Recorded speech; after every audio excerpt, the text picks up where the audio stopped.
Such scaling was absent from the later contracts, which also did not distinguish between royalty percentages for physical and digital formats, but instead kept a flat rate across them. Du kannst dennoch in gewisse Vertragssituationen kommen oder Vertragsverhandlungen, wo du sogar bis runterbrechen kannst auf DSPs und die verschiedenen Prozent von den DSPs auch noch verhandeln. Einfach halber versuchen gewisse Labels, auch in der Schweiz, aber auch in anderen EU-Ländern, eher eben so wie da beschrieben worden ist, einfach eine Digital Rate abzumachen oder eine Streaming Rate für alles.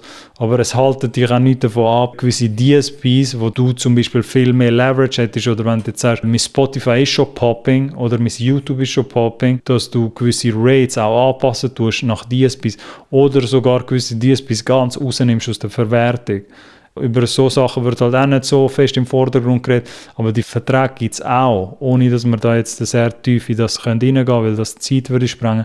Aber einfach, dass ihr das schon mal gehört habt. Es gibt natürlich auch Verträge, wo die Exklusivrechte zu gewissen DSPs gar nicht in den Verträgen enthalten sind. Ein grösseres Label wird natürlich immer darauf pochen, alle deine DSP-Rechte zu bekommen, auf einen Schlag. Und dir möglichst einfach halt eine Rate, einen Split zu geben für alle DSPs zusammen und nicht noch das verschachteln oder individuell anschauen. Aber das gibt's alles. Die Möglichkeiten, dass du das alles halt individuell könntest, bausteinmässig auseinandernehmen.